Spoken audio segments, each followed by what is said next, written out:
Hello, greetings. This is Gilles Mancillon. I wanted to come to you briefly today to discuss a couple of ideas and to give encouragement for the Lionsgate portal to offer a little visualization if you haven't. If you're interested by such things, to open yourself to these cosmic galactic energies. The first thing I wanted to say is that mistakes are, as humans, we are meant to make mistakes. It is very important to make mistakes, to understand our mistake, to learn from our mistakes, and if possible, to correct our mistakes. But to understand that the perfection is not expected from us, even from Spirit, do not expect us to be perfect, even in a relative sense.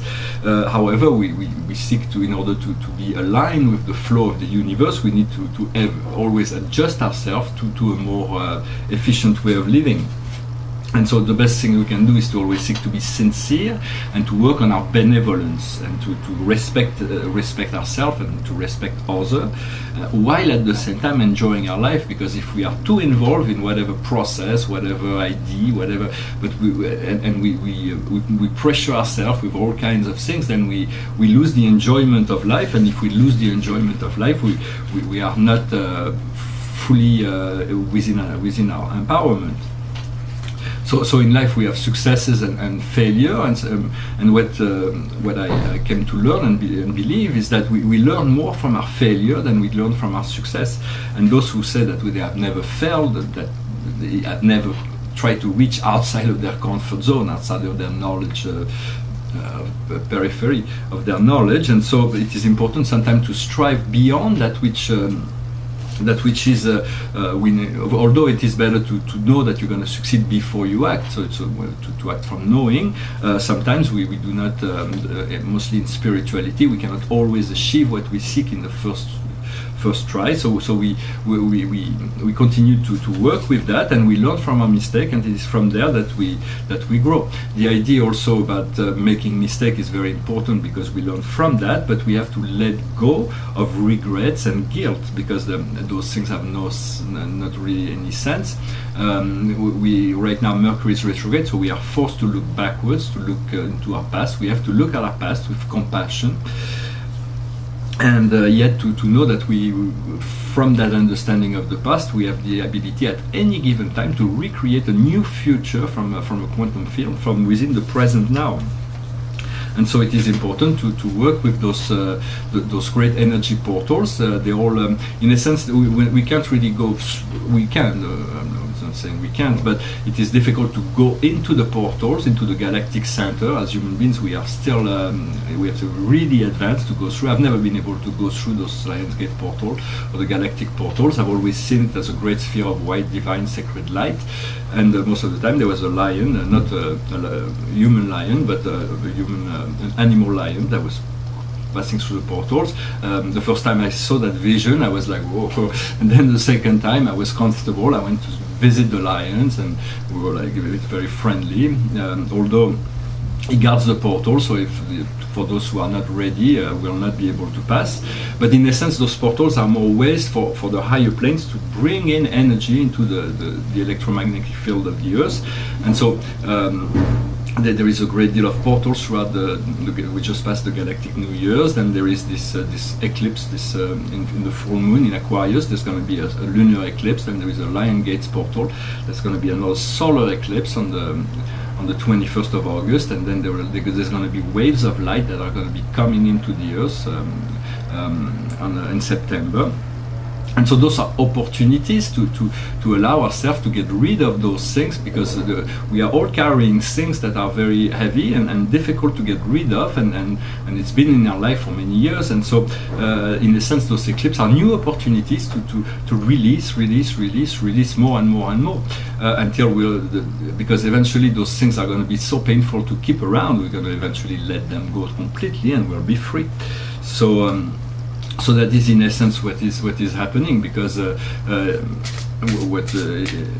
we have to just allow ourselves to receive these higher energies from the universe, and then from there we receive inspiration to move forward with whatever is before us. So I'm going to pull a card for the day. It is a card it is the cards from the Archangel, and today we have the Six of Raphael. Raphael is the guardian of the Emerald Ray. Is an archangel of healing, and it says, let your inner child come up within yourself. New friends in relationship, or old friends coming back. It talks about children and childhood. So it is a very, very positive. It is a beautiful card. The Six of Cups has always been a card of dream come true, and in essence, there's many ways to envision the portal. When if you do meditation on the August 8th, you may receive vision. Just take it as it comes. But there is a visualization that can be of interest, because it is in essence there is the coming together of our sun, the yellow golden sun that is our own sun, and then there's this huge blue sun that is behind it. It just looks like a dot in the sky, but from a higher plane it is a much bigger sun, and they're coming into alignment. So as the light of the blue sun of Sirius comes into integrating this golden light sun, they're becoming one, and they're fusing the energy, and it turns into the emerald heart of Regulus, which is a powerful star in the constellation of Leo. And so the heart resonate on the frequency of the Emerald Ray. It is a feminine frequency that is counterbalanced by the magenta frequency that is the counterpart of that energy. For each of our chakras are connected to different frequencies of light, and those great portals are opening up new levels of perception, understanding, and clarity for all those things. It is a gradual process, but as we have decided to move forward towards the ascension, this process will continue, although sometimes they may feel that we are regressing. Everybody has easy day and difficult days. The challenge, of course, is when we have an easy day, the challenge is to be as creative as possible, to move as forward as possible with joy and enthusiasm. But when the day is difficult, is not to become self-judgmental or to create all kinds of negative things within our mind. Is to be able to take the detachment, to know that this is one of those days, and to just have the detachment, to relax, not to be too hard on yourself, and to let the day pass without having to try to do too much, without having to and as we deal with more emotional intelligence, there was a philosopher named Hume, an English philosopher, who believed that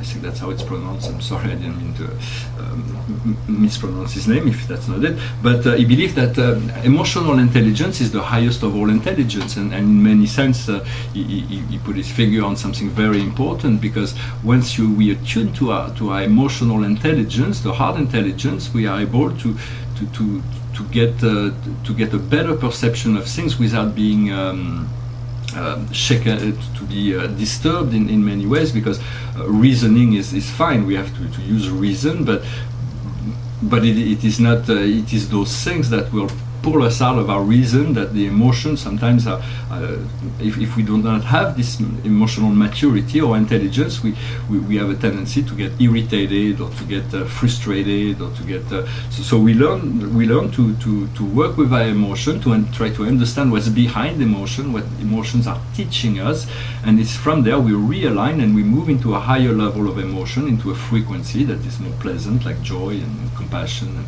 and kindness and freedom, and then eventually hoping that we are able to find a solution for whatever we are seeking to solve, or because in many sense there is many doctrines and spiritual practices which are very useful, and we have to do that in order to progress. Whatever works for us, there is no one that should dictate what works for us.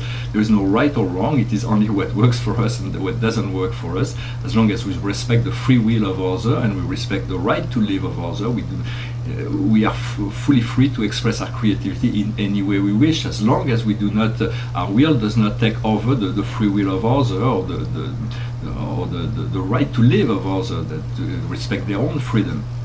And so So yeah, so that's important to understand that those practices are very important, but in essence, it is not nothing is really imposed. There is no because if we're always following what we believe things have to be, we can never discover freedom. So we have to say, do we want to become master of a technique, or do we want to find salvation? So finding the technique is only a means by which we can hope to find that salvation.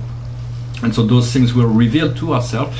Our inner voice is something very, very personal. We want to follow that. We want to follow our inner voice, because that's really what's the highest guide that we can.